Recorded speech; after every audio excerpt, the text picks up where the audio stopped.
Welcome to The Inner Athlete. Behind every great performance is a story, and behind every story is a moment when the mind takes over.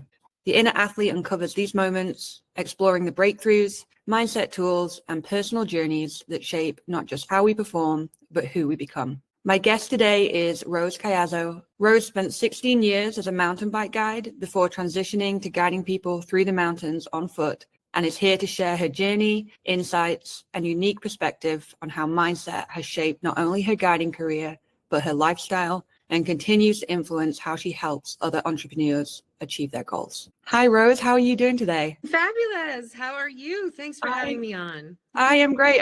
As I said before we started recording here, I'm super excited to sit down with a fellow guide, a fellow mountain guide to hear about your journey. So I'd love for you to just kick things off and share your story and tell us how that has shaped your life. Well, it is quite a story, so let's see how I can put it into a little nutshell. So I was in the corporate world for 11 years when I first came out of college because that was the thing to do. I was from the East Coast, living in New York, and that's what everyone did. And I was put into this little box, and it was like, this is what you do, and then you get all your degrees and do all this stuff. So I got all my degrees. I have a master's in technological systems management. My undergrad is in communications, and I did that thing. But then something grew inside me that really felt like I could help people and I wanted to be outside. So I basically sold everything I owned back in 2007. And I went wherever the guide company was going to tell me I was going to guide. And everyone was like, aren't you afraid? And I said, no, I'm not, because I know in my heart that I am a guide and I really want to do this. And so I was moved actually to California first. And I was so excited, New York girl in California. But the California thing didn't work out well because it turned out I was allergic to something inside of Yosemite National Park. And so they moved me over to this landlocked state called Wyoming. And I cried a million tears before I came here because I thought, how can I live without the ocean? I'm from Long Island originally. And it was really hard to think of how I was going to live in this square state in the middle of the United States. And when I came here, I fell in what's called Teton love. I fell in love with the mountains and I started mountain bike guiding for a local company and did that many years while I started my businesses doing the entrepreneur thing as well. That's awesome. I grew up in the UK. I did the whole university thing, got my undergrad in psychology, got my master's degree, and started off in that career role after university.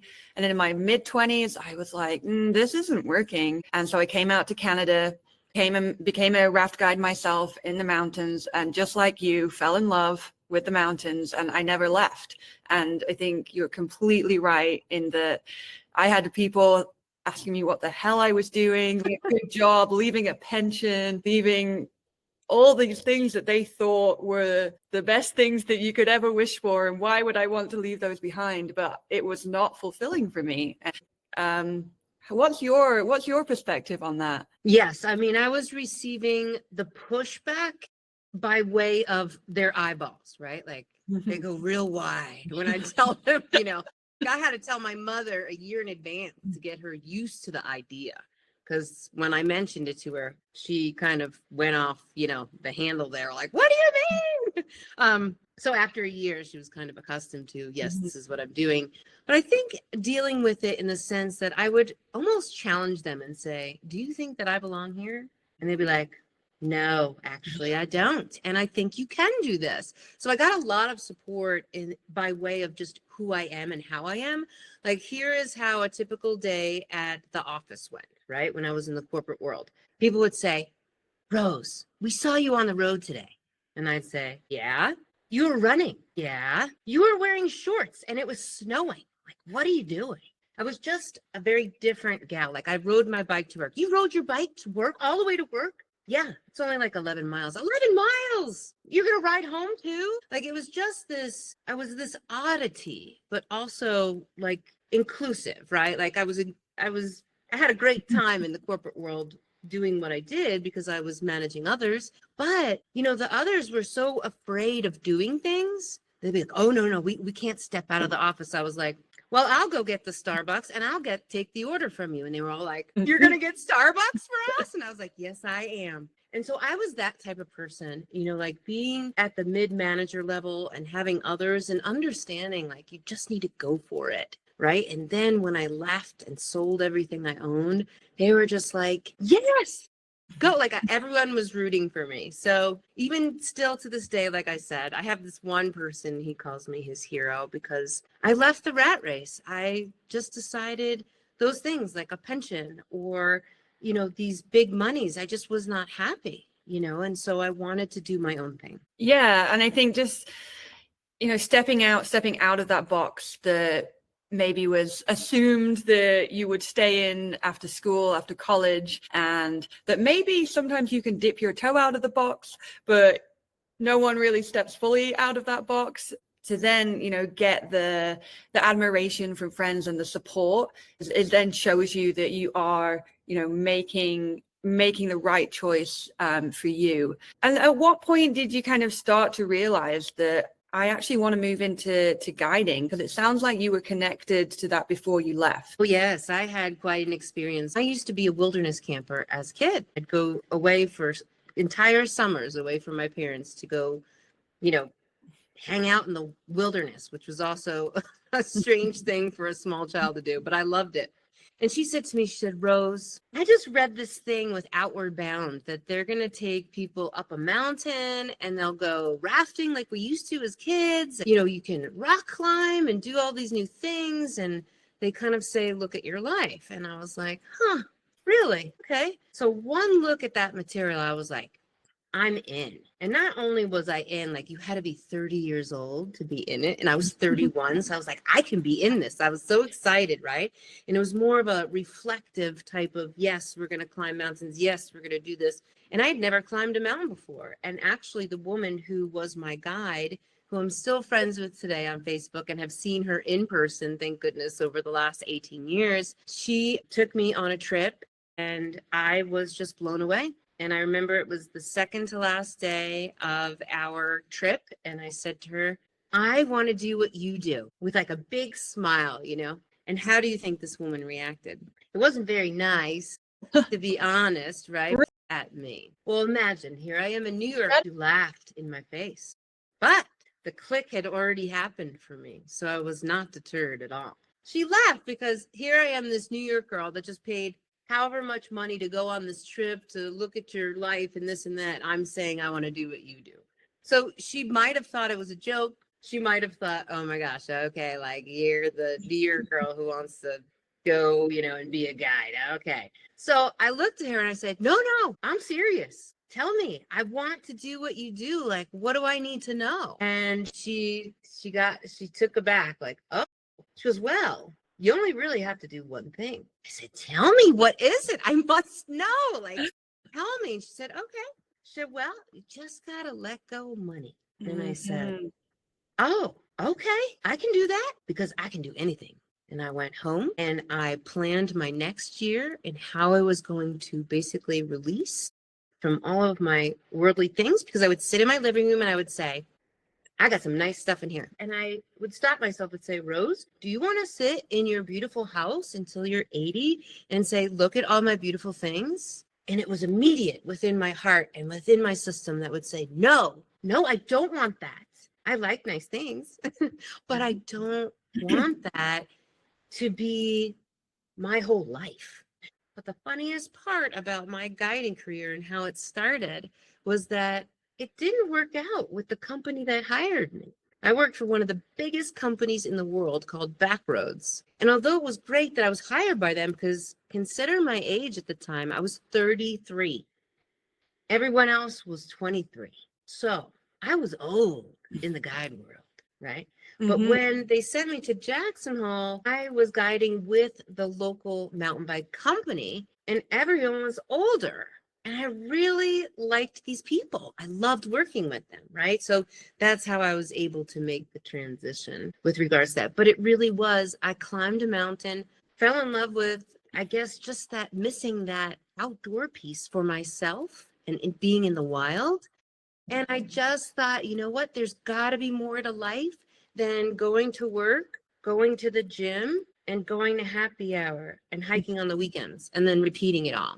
I was just over it, right? So for me, that's how that happened. And I just went full steam ahead, like I'm selling everything and leaving. And everyone was like, okay, Well, okay, I guess I'll it's watch you very do it. clear. It's very clear that when, when you put your mind to something, that you're going to do it and you're not going to let anything get in your way, even if something comes along the way that you're like, this isn't quite working out for me. Like it didn't necessarily go to plan, maybe with back roads, but then you found yourself somewhere else where it kind of felt more like home to you.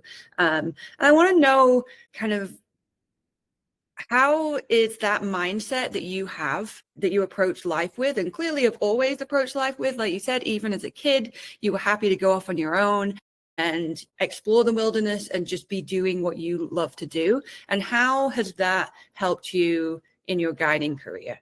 Guiding is not for the faint of heart. Let's just start out with everyone makes it like this amazing thing that you do. It's so unique. It's the best thing since sliced bread. A lot of people don't see what goes behind the scenes of guiding, right? Like, yes, you are the guide. And yes, you do get to go on hikes, maybe sometimes all day with people to show them the beauty of the place, which is my favorite thing to do.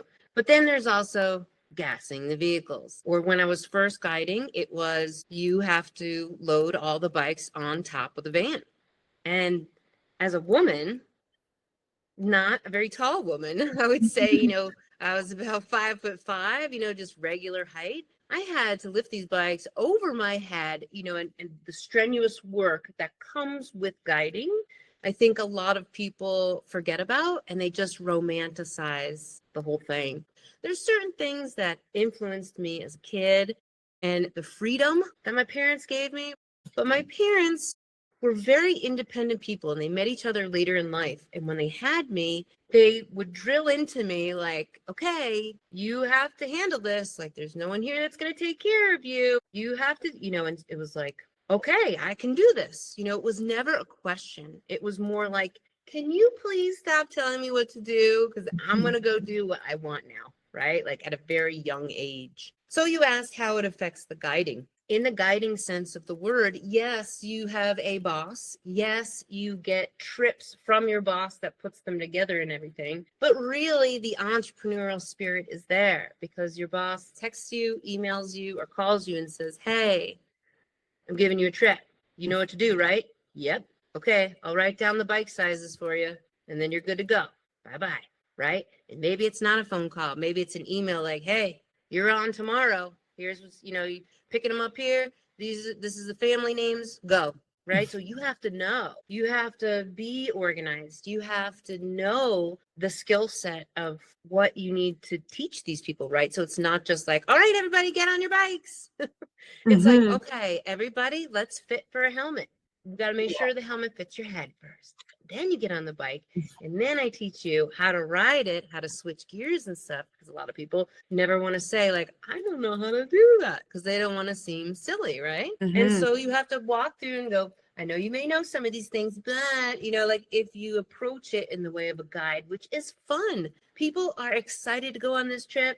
They're going to be even more excited when they leave, when they're done with it, right? Like they had this experience. So I keep it fun at all times. It's not just a job. It's almost like being on stage, but you're not on stage, you're yourself. I think for me, when you mentioned fun there, that is one of the things for me that if I'm not having fun, then either I shouldn't be doing what I'm doing or I need to change how I'm doing it. Because when it comes to sports and competing, the thing that is going to carry me forward and help me achieve my goals is that I'm having fun while I'm doing it, and I'm doing it in a playful way. And that's why I continue to guide now. Now I get to do it just because I love it. So I'm interested to know how working as a guide and everything that comes with that, how did that change your personal relationship with the mountains, and you, when you're out doing your personal adventures, did it have an effect on that? I always have to remember I live in Jackson Hole, Wyoming. This is one of the most beautiful places in the world, but also I am part of this area. I'm part of the athletes that rule this town, right? Because my boyfriend is an extreme skier. His idea of having a great day at the mountain resort, which is where people ski, is taking the tram all the way to the top, 10,500 feet, and skiing down the backside, right? For me, on my days off with my man, we go into the mountains and we'll maybe climb a peak, or we'll maybe do something that is bushwhacky. You know, you can't quite do the more extreme things with your guest. So even though sometimes we'll just do something as simple as, you know, I keep trying to tell, his name is George, I want to go to Yellowstone. Like, we live so close and we haven't been since the spring. I want to go. There's a couple little hikes in there. I know they're not big hikes, but they're different, right? On the different, like, what is this going to be about? And so, you know, it's harder to get him to do the little hikes because he wants to do, you know, the all out stuff. But I'm happy with little hikes. I'm happy with big hikes. I'm happy with climbing peaks. I'm happy seeing lakes. I'm happy seeing the beauty, nature, being outside in it, right? And so the trick is to speak to the guest and see what their level is, and then understand what trip, like which pathway, like since I am a hiking guide now, which hike is going to make them the most happy. And I have, you know, because we snowshoe in the winter, excuse me. And so sometimes we take a path up and sometimes we make our own path down, but it's going to take a certain type of person to be okay with that, right? And you have to know as a guide who's okay with taking a different route back that they will have to snowshoe. Like, I will, of course, make the trail for you to get into, which will be easy. But, you know, I also have to feel very powerful and active on that day to say, hey, how do you feel about going down the mountain? But instead of taking the trail down, we're going to actually just snowshoe down whatever way we want, right? And that is part of being a guide, is understanding the people, because you get to know them like on the drive there. You get to know them as you start to speak, what they say back to you, how quiet are they, how loud are they, how much do they like to talk, right? All these things matter when you're guiding for their experience, because you have to remember it is about them and it's about their experience and making sure that they have an amazing time. So you are there basically to see what type of person they are, put them on the right trail, and then show them the wonders and beauty of nature. I totally agree with that. When we're guiding people, it is 100% their experience. And we want to share our love for what we're doing and our love for the environment, but also show them that they are capable of doing this. Because a lot of the times, you know, I'm in touch with people who are nervous about being on the river, or even nervous about getting in the boat. Even sometimes people can't swim. And part of it is supporting that person and building rapport with them, and to a point where they feel safe and they trust you. And so to see that journey and to see, you know, your clients, your guests experience that is really rewarding. So how have you seen, you know, the mindsets of your clients change, and how have you influenced that but allowed that to happen in their own way as well? Well, I think with biking, when I was doing the bike guiding, it was a little bit different because, you know, either they were bikers, and so bikers in the sense of they would bike as a family, or they biked regularly. See, when I did the bike tours for my boss back then, I was in charge of the trips that were for families, which I loved because I got to interact with kids and the family dynamic. And so a lot of the other guides that were more gung-ho wanted to take people on those more dangerous trips with just, you know, the thin trails, because I like to do that as a mountain biker. But I never liked to take people on trips like that because I didn't want anyone to break their head, to be honest, in my world, safety is huge. And I felt like people maybe weren't always telling the truth about their skill set level. And I didn't want to be on a trip with someone who got hurt, because I'm sure you understand, even with the world of guiding in boats, there's certain like swift water safety that you need to know that really affects your system. So this person falls into the water, you have to deal with someone who is panicking, right? If I had someone that fell on the bike and flipped over it, I have to deal with head injuries immediately, right? Like, this is the kind of stuff where it's like, well, I love guiding, but I don't want to be on those trips. So I took the easy trips, and my boss loved me because of it, because he got a lot of those tours. And I was like, what? I don't mind it. It works for me. So I think, I had a gentleman who was 80 years old on one of my bike trips, and he said to me, okay, I haven't been on a bike since I was 10. I don't really know what's going to happen here, but I want to try it for my grandson, right? Because he was there. It was like the family, right? And I was like, don't you worry. I'm going to get you on that bike, and you're going to be just fine. And you're going to bike right next to your grandson, or it would be someone who came in religious clothing, right? And I had to figure out what was appropriate and how that would work for these people biking, right? Because they wanted to enjoy biking, but they weren't willing to take off of the clothing that they had. But we could make some modifications, and it worked out well. So you get to see, like, they're a little afraid, or they're afraid of being judged, right? I think a lot of people in your world, it would be, I can't swim. What do you mean you can't swim? Didn't your parents take you to, swimming lessons?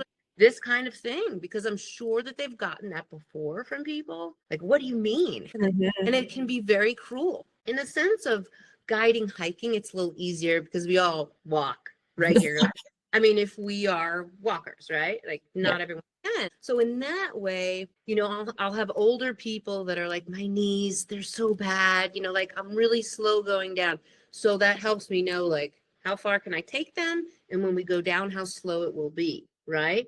And I say, don't you worry. I've got the most amazing ridge. I'm going to take you up there. You're going to have this view, and it's going to be great. And then we just take our time going down. And they're like, really? Thank you so much for understanding. And it really is an understanding that as we age, as we get older, we have to be just more lenient with people, right? Like, I think it's hard to just be like, what do you mean your knees don't work? Like, you're on a hiking tour. We're going to use your knee. I would never speak to someone like that. It's coming from a place of understanding. Like, I understand your skill level. Okay. Oh, you used to do this. Oh, and you want to do that so bad, but you know that you can't. So I also have to put 2 and 2 together in my mind. They want to do this. They know they can't do this. I'm going to have to watch their breathing. I'm going to have to make more stops, which means I'm only going to be able to do 3 miles, not 4, or whatever it is. And so you're calculating this all in your mind. And I think, just knowing that I am an active person, and I see people that are not active, or they want to do something, or they aren't sure how to do it or to get there, I can give them the best option to give them the best experience, I think is how it goes. Because I'm not going to say to someone, oh, you're going to see an amazing alpine lake. Oh, no, you don't do like mountains like that? Oh, okay, you won't see that. Like, they will never know that there is an alpine lake that is very gorgeous that they could do if they were ready to do a hike like this. Yeah. So you talk about the things that matter to them about this ridge, and you're going to see all of Jackson Hole. Like, how long have you been here? Oh, yeah, but you haven't seen the whole valley in one thing, right? So there's lots of ways to approach it with people. I think the main thing is understanding the person and how you need to speak to them, almost like the mirroring technique. Now, at the same time as building your guiding career, you've also been working with entrepreneurs. So how has your guiding helped translate into what you do with entrepreneurs? The other, vice versa. It's interesting. For a long time, one of my first clients, when he found out I was a guide, he was disgusted. Yeah. So talk about a slap in the face. But I am a very savvy businesswoman. I always have been, because remember, I came from the world of corporate. So I know what that world's like.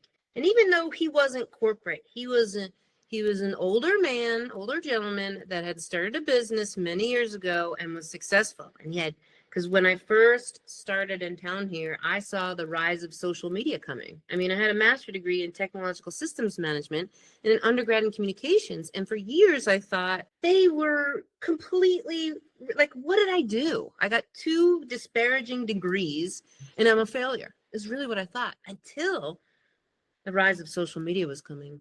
And I knew how to use it. I got schooled in it. And so while I was guiding, I started my business teaching the secrets of social media to business owners that wanted to either do it themselves, or I would help them hire someone, or I would train the person who was handling the social media for them. And I'll never forget how he said that to me. He's like, but you're a guide. And he knew how much I was charging as a consultant and how much I was getting as a guide. That was the disparity that he didn't know how to separate in his mind, right? So I learned from this interaction with him, because I said to him, I said, listen, I understand what you're getting at. I said, but understand, guiding for me is a heart thing. I said, and this new thing that's coming to pass, the social media, I have a knack for it and I can train you. And this type of training costs money. And this is the money that I charge. So if you're not comfortable with that, we can have a conversation, but otherwise this is my rate. You have to be very clear and very succinct as an entrepreneur that this is what you're charging. And so I think he was more impressed with the way I handled his, like, you're a guide, how can you charge this to me? That I was like, no. And I'm from New York. That kind of always made me feel like I needed to hide the guiding. And I did. For many, I hid that I was a guide because I was afraid that people would not want to work with me on the social media level, on the consultant level, because in other people's minds, it doesn't make sense. Well, why are you guiding if you're doing this? Well, I'm sorry. It's because what I love to do, right? Like I actually loved my boss at the mountain bike company. He was the best. And he's like family to me. And the trips were like me getting away from my desk, as opposed to thinking of it in another way that maybe a normal person would say, well, that doesn't make sense. Why would you guide when you can just do consulting? It's like, because I wanted both. So actually, I hid a lot. But your original question was with regards to how does your guiding help you with the consulting, right? Because now my consulting has morphed and changed, because at the same time when I opened that business teaching people social media, my true passion was being on camera, being a voiceover talent, being a radio host, and also an MC. And I helped start the radio station here in Jackson Hole that didn't exist back when I first got here. And I had a syndicated radio show, and I did all these things with voice and this and that, but I never felt like it could be my full-time thing, because the social media was full-time, the guiding was part-time, and then the voiceover and the other stuff that I really loved was like less than, a quarter time kind of thing. And so now things have changed, because I believe that with the rise of AI, that live streaming is going to take over our world with regards to people being their true authentic selves and showing themselves on camera. And it's not about the real and making it with stickers, having music, this and that. It's about having these real conversations like you and I are. So what I've learned, because I've been looking at my life in the past, I would say 3 years since I've changed my business over to doing more live streaming and teaching people how to be better on camera, is that my guide work is my storytelling. This is where I excel, right? So you could say, even as a social media consultant, I excelled in storytelling. In guiding, I excelled at storytelling. As a voiceover talent, I excelled at storytelling. So this is who I am. You could say, in general, I am a storyteller, and I help others tell their story and bring them out of their shell if they need to be brought out of their shell, or talking to them about even deeper thoughts. Yeah, and it's about striking that balance, to have that part of you, and you get to do something that you love. But yeah, there's more that meets the eye to guiding, and I love that you know about this stuff. It's good to have someone else on here who is in that and understands that you still want to do it, even if that pay isn't the best, because you can do other forms of work that pay more to bring in that side of the income that you want to bring in, but it doesn't mean you have to give up the other thing. That's right. Yeah. So I no longer really hide the guiding if people Mhm. ask. I do posts, that say like, I'm a guide if you didn't know, like this type of Yeah. thing. But it actually helps me be able to tell a story better, to be honest. So that Completely. experience in guiding, I don't get sick of telling stories because I never tell the same story the same way. Say, aren't you sick of like going to the same trails and this? And I'm like, no, definitely Mhm. no. If anything, I love, this one trail and I love doing it over and over and over if I have to. Mhm. If the guests really need something that is this style and I bring them there. There is so much beauty. Like even people in the, at the end of summer, they're like, everything's dead. Why would you want to go up there? And I'm like, how did I say this? Like, everything's dead. Everything is going to seed. And it's even more beautiful in another way, right? That we're transitioning to fall. But not everyone sees things the way that we Mhm. see them. And so my favorite thing to do on a trip with guests is to open up all 5 of their senses. So they're smelling something, they're looking at something, they're hearing, we're stopping and we're listening. Yeah. These things are really important to include on a trip so that they're memorable for people to remember. Oh gosh, you remember all those trees Rose had us smell? Yes, even when I go hiking myself, I will take a snap off a tree and I'll give it to G and be like, Mhm. remember, open your senses. And he's like, oh, that smells so good, right? Like even us as just people walking on the trail that live in Jackson Hole, Wyoming, we need to smell that smell too, Yeah. because it instills in us our drive for the outdoors, for adventure, for beauty, for, not to run into a grizzly. It's funny that you just brought up that element of it, of bringing all 5 senses into that experience of what you do, because that's also what I do in the work that I do now with sports hypnotherapy. I bring in all those senses. I help clients to create the visualizations that they need, that they want, and I use all 5 senses to do that, because visualizing is not just about the visuals. And you just gave me a great idea for my own business. I'm like, why didn't I? Thank It's you for it's that about just came out. Exactly. And it's about thinking about, well, what do you want to smell when you're stepping up to perform in whatever your sport is? What are you seeing? What are you feeling? What are you feeling tactile underneath your fingers or your feet? But also, what are you feeling emotionally? What are you hearing? What are you smelling? Even if it's, a locker room that does not smell very good, it's still a smell that is going to bring that feeling, that sense. When you're at home visualizing, you're going to feel like you're there because you're imagining that smell. So I love that you brought that up, and I would love to continue talking to you all day, but I do need to wrap it up. And so I just love to finish on knowing, like, what's the one lesson? If you had to choose one thing, what is the one lesson that the mountains have taught you that you think everyone should hear? The mountains, yes, because Mhm. they do talk to us. I would say there's this famous phrase we use around here. A couple of nonprofits will like put it in the paper, or it'll be like this. It's just like this motto that we know in Jackson Hole. If you don't know, you don't go. It really is important, especially in our day and age when people are reading about these extreme hikes or mountain climbs on blogs and they think that they can just go do them, which is fine if you think you're extreme enough. Like, I'm not here to judge. I just don't like to hear people getting hurt in the mountains, right? So for Mhm. me, it really is that, wow, if you're unsure, don't go in there. If you don't know what you need to bring, don't go in there. If you don't have enough water, don't go in there. If you don't have the right sneakers or proper footwear, don't go in there. I see people wearing Keds walking up these hills, Birkenstocks. or these older people, and I'm just thinking, this person has to feel just awful right now. Like, and if they Mhm. don't right now, they're gonna feel it later, Yeah. or they don't have enough water. I mean, these types of things. I would say the mountains teach you must be prepared in every circumstance. I am extremely prepared. And if I don't know, I don't go.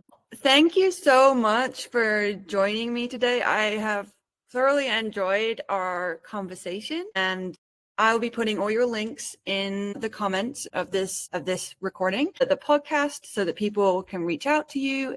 if they wish to. And They can just find me everywhere as Jackson Hole Rose. It's Awesome. as simple as that on Awesome. every platform you desire. And thank you so much. I really enjoyed our conversation. Thank you, Annie. I really appreciate your time. Thank you. And stop recording.